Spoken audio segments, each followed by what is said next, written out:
ओम शांति 8/10/2023 प्रातः मुरली। ओम शांति। अव्यक्त बाप दादा रिवाइज 9/1/96 मधुबन।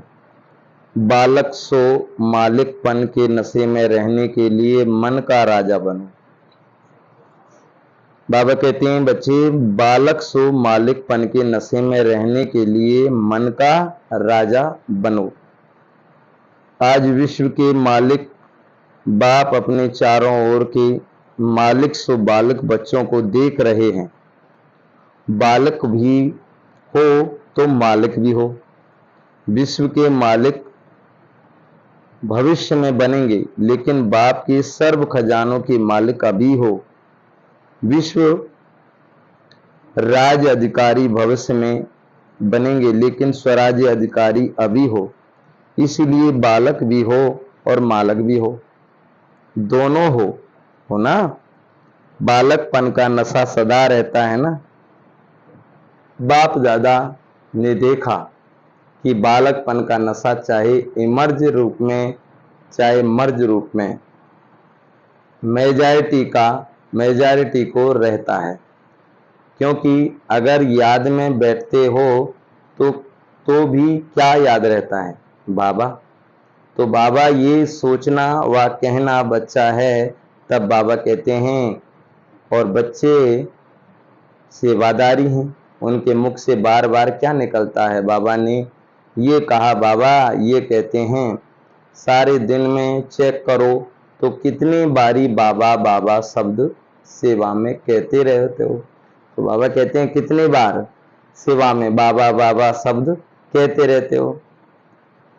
लेकिन दो प्रकार से बाबा शब्द कहने वाले हैं। एक है दिल से बाबा कहने वाले और दूसरे हैं नॉलेज के दिमाग से कहने वाले। जो दिल से बाबा कहते हैं उनको सदा सहज दिल में बाबा द्वारा प्राप्त प्रत्यक्ष प्राप्ति, खुशी और शक्ति मिलती है। और जो सिर्फ दिमाग अच्छा होने के कारण नॉलेज के प्रमाण बाबा बाबा शब्द कहते हैं, उन्हों को उस समय बोलने में अपने को भी खुशी होती है, सुनने वालों को भी उस समय तक खुशी होती, अच्छा लगता। लेकिन सदा काल के लिए दिल में खुशी और शक्ति दोनों हो, वो सदा नहीं रहती। बाबा कहते हैं कभी रहती कभी नहीं। क्यों? दिल से बाबा नहीं कहा तो बाप दादा ने देखा कि बालकपन का निश्चय सभी को है। नशा कभी है कभी नहीं है। बाबा के हैं ये निश्चय, इसमें मेजॉरिटी ठीक है। बालक तो हो ही, लेकिन सिर्फ बालक नहीं हो, बालक सो मालिक हो, डबल है। तो बाबा कहते हैं तो मालिकपन, एक स्वराज्य अधिकारी मालिक और दूसरा बाप के सर्व खजानों के मालिक। क्योंकि सर्व खजानों को अपना बनाते हो। मेरा वर्षा है, दाता बाप है, लेकिन बाप ने दिया कि आप वर्षे के मालिक हो। तो यह वर्षा सबको मिला है, किसको कम किसको ज़्यादा तो नहीं मिला है। सबको एक जैसा मिला है ना। या किसको 1 करोड़ मिला है और किसको 10 करोड़, ऐसे तो नहीं है ना। तो बाबा कहते हैं क्योंकि बाप के खजाने बेहद के हैं। कितने भी बच्चे हो, लेकिन बाप के खजाने बांटने से कम होने वाले नहीं हैं। खुला और संपन्न भंडार है। इसीलिए बाप किसको कम क्यों देंगे? बाबा कहते हैं बच्चे, अपने बच्चे को बाप कम क्यों देगा? खुले भंडार हैं। तो बाबा कहते हैं कम क्यों देंगे? जब है ही बच्चों के लिए तो किसको ज्यादा किसको कम क्यों दें? तो एक बाप के वर्षे के अधिकारी मालिक और दूसरा स्वराज्य के मालिक। तो स्वराज्य मिला है, दोनों के मालिक हो। पक्का है ना? मालिक होकर कितना समय चलते हो? कहते भी हो कि स्वराज्य हमारा वर्थ राइट है। कहते हो ना, महारथियों का वर्थ राइट है। हमारा थोड़ा है। स्वराज्य का अधिकार सभी को मिला है कि थोड़ा थोड़ा मिला है। तो बाबा कहते हैं इस पर पूरा पक्का रहना। तो चेक करो कि स्वयं की सर्व कर्मेंद्रियां आर्डर प्रमाण हैं। कर्मेंद्रियां, आप स्वराज्य अधिकारी बच्चों के कर्मचारी हैं ना, मालिक तो नहीं हैं। आप मालिक हो, ये ठीक है कि कर्मचारी मालिक है और आप कर्मचारी बन जाते हो। तो बाबा कहते हैं तो बाप दादा ने देखा कि बच्चों की स्थिति में सबसे ज़्यादा जो मालिकपन बुलाने वाला है वह समय प्रति समय राजा से अपने बस में करने वाला है, वो है मन। इसलिए बाप का मंत्र भी है मन मना भव। तो बाबा कहते हैं तन मन मना भव, धन मन मना भव या बुद्धि मन मना भव। बुद्धि मन मना भव नहीं है, मन मना भव है। तो मन अपना प्रभाव डाल देता है, मन के बस में आ जाते हैं। देखो कोई भी छोटी सी व्यर्थ बात व व्यर्थ वातावरण व व्यर्थ दृश्य सबका प्रभाव पहले किस पर पड़ता है? मन पर। तो बाबा कहते हैं मन पर प्रभाव पड़ता है ना, फिर बुद्धि उसको सहयोग देती है। मन बुद्धि अगर उसी प्रकार चलती रहती तो संस्कार बन जाता है। अभी भी अपने को चेक करो तो मेरा जो व्यर्थ संस्कार है वो बना कैसे मानो? बाबा कहते हैं मेरा जो व्यर्थ संस्कार है वो बना है, बना कैसे मानो? किसी का संस्कार छोटी सी बात में सेकंड में मन में फीलिंग आने का बन गया, तो ये संस्कार बना कैसे? फिर कहते हैं चाहते नहीं हैं, सोचते भी हैं, लेकिन हो जाता है। तो बाबा कहते हैं इसको कहा जाता है संस्कार बस। कोई का थोड़े टाइम में मन मायूस हो जाता है, मन मायूस हो जाता, थोड़ा सा देखा सुना और मन मायूस हो गया। फिर अगर कोई पूछेगा तो क्या कहेगा? कहेंगे नहीं कोई बात नहीं, ये मेरे संस्कार हैं, ठीक हो जाएंगे, हो जाएगा। बाबा कहते संस्कार हैं लेकिन बना कैसे? मन और बुद्धि के आधार से संस्कार बन गया। फिर भिन्न भिन्न संस्कार हैं जो ब्राह्मण संस्कार नहीं है। बाप दादा तो सोचते हैं कि कहलाने में तो किसी से भी पूछेंगे कि आप कौन हो, तो बाबा कहते हैं तो क्या कहेंगे? ब्रह्मा कुमारी या ब्रह्मा कुमार हैं? तो ब्रह्मा के बच्चे क्या हुए? ब्राह्मण। लेकिन जब व्यर्थ संस्कार के वश हो जाते हो तो क्या उस समय ब्राह्मण हो या क्षत्रिय हो? उस समय कौन हो? यदि अपने से युद्ध करते हो ये नहीं तो ब्राह्मण हो या क्षत्रिय हो? कई बच्चे कहते हैं 2 दिन से मेरे मन में खुशी गुम हो गई, पता नहीं क्यों। वैसे तो अंदर समझते हैं लेकिन बाहर से कहते हैं पता नहीं क्यों। तो बाबा कहते हैं लेकिन वो दिन ब्राह्मण हैं या क्षत्रिय हैं?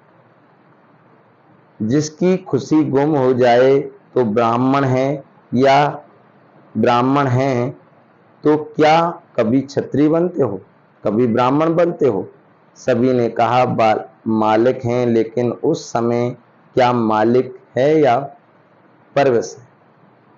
बाबा कहते हैं हमेशा खुशी रहनी चाहिए, कभी खुशी कम कभी ज्यादा ऐसा नहीं होनी चाहिए, हमेशा खुशी हमें बाबा मिला है।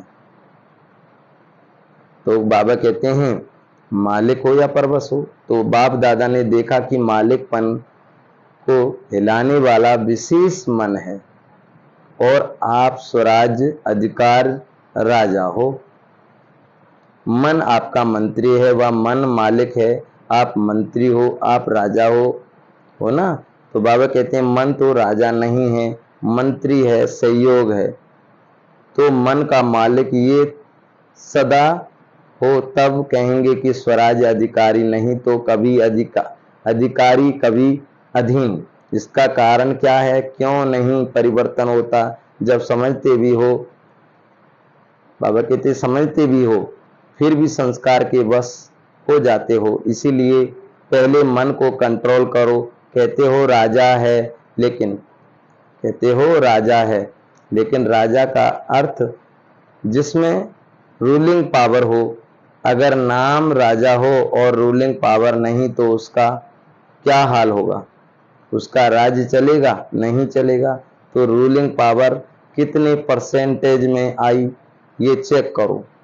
बाबा कहते हैं एक गलती बहुत करते हो, उसके कारण भी संस्कार के ऊपर विजय नहीं प्राप्त कर सकते। बहुत टाइम लगता है, समझते हैं कल से नहीं करेंगे, लेकिन जब कल होता है तो आज से कल की बात बड़ी हो जाती है। तो बाबा कहते हैं कल छोटी बात थी ना, आज तो बहुत बड़ी बात थी। तो बड़ी बात होने के कारण थोड़ा हो गया, फिर भी ठीक कर लेंगे। ये बड़ों को अपने दिल का दिलासा देते हो और ये दिलासा देते हुए चलते हो, लेकिन ये दिलासा नहीं है, ये धोखा है। जी बाबा कह रहे हैं ये दिलासा नहीं है, धोखा है। उस समय थोड़े समय के लिए अपने को या दूसरों को दिलासा देना, बस अभी ठीक हो जाएंगे, लेकिन ये स्वयं को धोखा देने की आदत पक्की करते जाते हो। तो बाबा कहते हैं जो उस समय पता नहीं पड़ता, लेकिन जब प्रैक्टिकल में धोखा मिलता है तभी समझते हैं कि हाँ ये तो धोखा ही है। तो भूल क्या करते हो? जब बड़े या छोटे एक दो को शिक्षा देते हैं तो क्या कहते हो?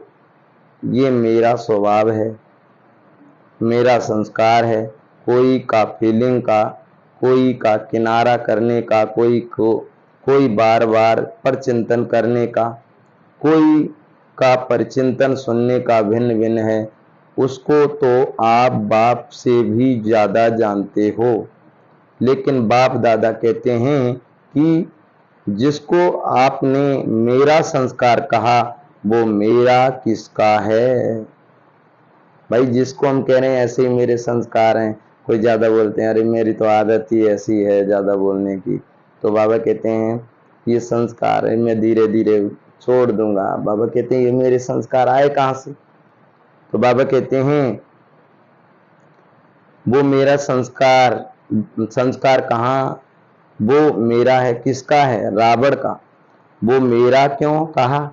ये तो कभी भी नहीं कहते हो कि ये रावण के संस्कार हैं, कहते हो मेरे संस्कार हैं। तो ये मेरा शब्द यही पुरुषार्थ में ढीला करता है। बाबा कहते हैं ये मेरा शब्द ही क्या करता है? पुरुषार्थ में ढीला करता है। कहते हैं कर लेंगे, सुन लेंगे, अरे यहीं ऑनलाइन ही तो सुन लेते हैं, सेंटर में जाने की जरूरत क्या है? बाबा कहते हैं सेंटर में जाना चाहिए। बच्चे पढ़ेंगे नहीं स्कूल में, घर पर रहेंगे तो वो पास हो जाएंगे क्या? सेंटर पर जाकर मुरली सुननी चाहिए, क्योंकि निमित दीदी के द्वारा सुने। तो बाबा कहते हैं रावण की चीज यही पुरुषार्थ में ढीला करता है। रावण की चीज अंदर छिपाकर क्यों रखी है? लोग तो रावण को मारने के बाद जलाते हैं, जलाने के बाद जो भी कुछ बचता है वो भी पानी में डाल देते हैं, और आपने मेरा बनाकर रख दिया। तो जहां रावण की चीज होगी वहां अशुद्ध के साथ संस्कार इकट्ठे रहेंगे। क्या और राज्य किसका है? अशुद्ध का। शुद्ध का तो नहीं है ना। तो बाबा कहते हैं तो राज्य है अशुद्ध का, और अशुद्ध चीज अपने पास संभाल कर रख दी है, जैसे सोना या हीरा संभाल के रखा हो। इसीलिए अशुद्ध और शुद्ध दोनों का युद्ध चलती रहती है। तो बाबा बार बार ब्राह्मण से क्षत्रिय बन जाते हैं। मेरा संस्कार क्या है? जो बाप का संस्कार है वो विशेष है। तो बाबा कहते हैं बाप का संस्कार है विशेष है ही विश्व कल्याणकारी, शुभ चिंतन धारी, सबके प्रति शुभ भावना, शुभ कामनाधारी, ये है ओरिजिनल मेरे संस्कार, बाकी मेरे नहीं हैं। और यही अशुद्ध जो अंदर छिपी हुई है ना, वो संपूर्ण शुद्धि बनने में विघ्न डालती है। तो जो बनना चाहते हो, लक्ष्य रखते हो, लेकिन प्रैक्टिकल में फर्क पड़ जाता है। मेजॉरिटी ने सोचा है, कईयों ने तो अपना संकल्प किया भी, लिखा भी कि इस डायमंड जुबली में बाप समान डायमंड बनना ही है। ये संकल्प है या सोचना है? बाबा कहते सोचना हो तो सोच लो, लेकिन नंबर पीछे मिलेगा। कहावत भी है कि जो करेगा सो पाएगा। ये तो नहीं है ना कि जो सोचेगा वो पाएगा। तो संकल्प बहुत अच्छा करते हो, बाप दादा भी पढ़ करके सुन करके खुश होते हैं, लेकिन ये रावण की चीज है जो छिपा कर रखी है ना, वो मन का मालिक बनने नहीं देती है। मेरी आदत, मेरा स्वभाव है, मेरे संस्कार हैं, मेरी नेचर है, ये सब रावण की जायदाद साथ में दिल में रख दी है, तो दिलाराम कहाँ बैठेगा? बाबा कहते हैं रावण के बरसे के ऊपर बैठ क्या, तो अभी इसको मिटाओ। ये सब रावण के संस्कार हैं। मेरे संस्कार हैं, मेरी नेचर है, मेरी आदत ही ऐसा है, मेरा स्वभाव ही ऐसा है, तो ये सब क्या है? रावण के हैं, इनको खत्म करो। बाबा कहते जब मेरा शब्द बोलते हो तो याद करो मेरा स्वभाव या मेरी नेचुरल क्या है।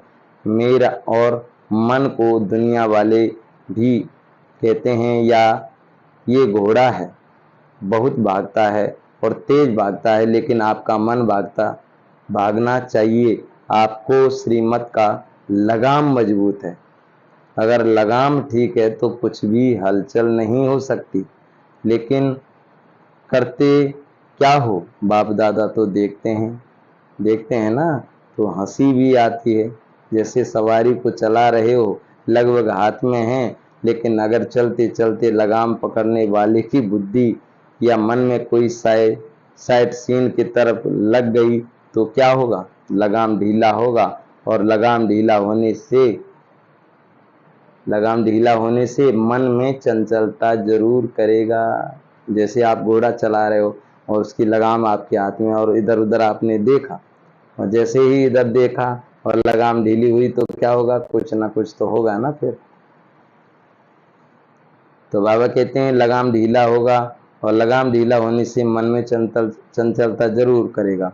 तो श्रीमत का लगाम सदा अपने अंदर स्मृति रखो। जब भी कोई बात हो, मन चंचल हो, तो श्रीमत का लगाम टाइट करो, फिर कुछ भी नहीं होगा, फिर मंजिल पर पहुंच जाएंगे। तो श्रीमत पर कदम के लिए श्रीमत सिर्फ ब्रह्मचारी बनो, ये नहीं हर कर्म के लिए श्रीमत है। चलना, खाना, पीना, सुनाना सबकी श्रीमत है। बाबा कहते हैं ब्रह्मचारी बनो। चलना, खाना, पीना, सुनाना सबकी श्रीमत है। बाबा कहते हैं है कि नहीं? मानो आप पर चिंतन कर रहे हो तो क्या है? ये श्रीमत है। श्रीमत को ढीला किया तो मन को चांस मिलता है चंचल बनने का, फिर उसको आदत पड़ जाती है। तो आदत डालने वाला कौन? आप ही हो ना। तो बाबा कहते हैं पहले मन का राजा बनो। चेक करो अंदर ही अंदर से मंत्री अपना राज्य तो नहीं स्थापन कर रहे हैं। जैसे आजकल के राज्य में अलग ग्रुप बना करके और पावर में आ जाते हैं और पहले वालों को हिलाने की कोशिश करते हैं, तो ये मन भी ऐसे करता है। बुद्धि को भी अपना बना लेता है, मुख को, कान को, सबको अपना बना लेता है। तो रोज चेक करो, समाचार पूछो, हे मन मंत्री तुमने क्या किया? कहाँ धोखा तो नहीं दिया? कहाँ अंदर ही अंदर ग्रुप बना देवें और आपको राजा की बजाय गुलाम बना दे? तो बाबा कहते हैं ऐसा ना हो। देखो, ब्रह्मा बाप आदि में रोज ये दरबार लगाते थे, जिसमें सभी सहयोगी साथियों से समाचार पूछते थे। ये रोज की ब्रह्मा बाप की आदि की दिनचर्या है। एक तो बाबा क्या करते थे, सब पर दीवार पर भी लिख लिख करके, फलानी आत्मा है, वो भाई आत्मा है, वो बहन आत्मा है, सबको आत्मा देखते थे बाबा, वो दरबार लगाते थे। तो ऐसे ही अपने जो जो हमने किया वो शाम को सब कुछ बाबा को बताना चाहिए। कुछ भी बात बाबा से छुपानी चाहिए नहीं चाहिए, ये तो सब दरबार लगानी चाहिए। तो बाबा कहते हैं दरबार लगाते, जिसमें सभी सहयोगी साथियों से समाचार पूछते थे। ये रोज की ब्रह्मा बाप की आदत की दिनचर्या है। सुना है ना, बाबा कहते सुना है ना, तो ब्रह्मा बाप ने भी मेहनत की है ना, अटेंशन रखा, तब स्वराज्य अधिकारी सो विश्व राज्य अधिकारी बने। शिव बाप तो है ही निराकार, लेकिन ब्रह्मा बाप ने तो आपके समान सारी जीवन पुरुषार्थ से प्रारब्ध प्राप्ति की है। तो ब्रह्मा बाप को फॉलो करो। ये मन बहुत चंचल है और बहुत क्विक है, एक सेकंड में आपको सारा फॉरेन घुमाकर आ सकता है। तो क्या सुना, बालक सो मालिक, ऐसे नहीं खुश रहना। बालक तो बन गए, वर्षा तो मिल गया, लेकिन अगर वर्षे के मालिक नहीं बने तो बालकपन क्या हुआ। बालक का अर्थ ही है मालिक, लेकिन स्वराज्य के भी मालिक बनो। सिर्फ वर्षे को देख करके खुश नहीं हो, स्वराज्य अधिकारी बनो। इतनी छोटी सी आंख बिंदी है, वो भी धोखा दे देती है, तो मालिक नहीं हुए तभी तो धोखा देती है। तो बाबा कहते हैं तो बाप दादा सभी बच्चों को स्वराज्य अधिकारी राजा देखना चाहते हैं। अधिकारी आदि नहीं रहेगा, समझा क्या बनेंगे। बालक सो मालिक, रावण की चीज को तो यहाँ हाल में ही छोड़कर जाना, ये तपस्या का साधन स्थान है ना। तो तपस्या को अग्नि कहा जाता है, तो अग्नि में खत्म हो जाएगा। बाप दादा ने देखा कि बच्चों का रावण से अभी भी प्यार है, दिल में चाहते हैं नहीं कि, लेकिन रह गया है, अभी इसको खत्म करो। टीचर्स क्या करेंगी, यही छोड़कर जाएंगी। बाबा कह रहे टीचर्स क्या करेगी, यही छोड़कर जाएगी, ट्रेन में फेंकेगी, क्योंकि 63 जन्मों की पुरानी चीज है, तो थोड़ी तो प्रीत है। पांडव क्या करेंगे, यहीं छोड़कर जाएंगे या नीचे आबू रोड पर छोड़ेंगे, यही छोड़कर जाना है। बाबा कहते हैं छोड़ने के लिए तैयार हो, ढीला ढाला हाँ कर रहे हो। बाप दादा रोज कोई ना कोई बच्चों की बातें चेक करता है, आप भी चेक करेंगे तब तो चेंज होंगे ना। तो बाबा कहते हैं अच्छा, ये चांस तो एक्स्ट्रा चांस मिला है, ये भी नयों को या पुरानों को अचानक की लॉटरी मिली है। तो अचानक की लॉटरी का महत्व होता है, तो इस लॉटरी को सदा प्रैक्टिकल कर्म में लाते हुए बढ़ाते रहना। जितना स्व प्रति या औरों प्रति कार्य में लगाएंगे उतना बढ़ता रहेगा। तो बढ़ाते रहना, ये लॉटरी का दिन भूलना नहीं, याद रखना। चारों ओर के बालक सो मालिक, डबल अधिकारी लेने वाले श्रेष्ठ आत्माएं सदा स्वराज्य अधिकारी बन अपना राज्य चलाने वाले भाग्यवान आत्माएं सदा बाप के संस्कार सो मेरे संस्कार, इस विधि से सेवा में आगे बढ़ने वाले श्रेष्ठ सेवादारी आत्माओं को बाप दादा का याद प्यार और नमस्ते। ऐसे मीठे प्यारे बाप दादा को याद प्यार और नमस्ते नमस्ते नमस्ते। वरदान। ब्राह्मण जीवन में खुशी के वरदान को सदा कायम रखने वाले महान आत्मा भव। ब्राह्मण जीवन में खुशी के वरदान को सदा कायम रखने वाले महान आत्मा भव। ब्राह्मण जीवन में खुशी ही जन्म से अधिकार है, सदा खुश रहना ही महानता है। जो इस खुशी के वरदान को कायम रखते हैं वही महान है। तो खुशी को कभी भी खोना नहीं। समस्या तो आएगी और जाएगी, लेकिन खुशी नहीं जाए, क्योंकि समस्या परिस्थिति से दूसरे की तरफ से आई है, वह तो आएगी जाएगी। खुशी अपनी चीज है, अपनी चीज को सदा साथ रखते हैं, इसीलिए चाहे शरीर भी चला जाए लेकिन अपनी खुशी नहीं जाए। खुशी से शरीर भी जाएगा तो बढ़िया और नया मिलेगा। इसीलिए बाबा कहते कुछ भी हो जाए लेकिन खुशी नहीं जाए। बाप दादा स्लोगन, बाप दादा के दिल की मुबारक लेनी है तो अनेक बातों को ना देख अथक सेवा पर उपस्थित रहो। बाप दादा के दिल की मुबारक लेनी है तो अनेक बातों को ना देख अथक सेवा पर उपस्थित रहो। बहुत सुंदर स्लोगन दिया। अगर बाबा की दिल की मुबारक लेनी है तो क्या करना है? अनेक बातों को ना देख अथक सेवा पर उपस्थित रहना है। ओम शांति, ओम शांति, ओम।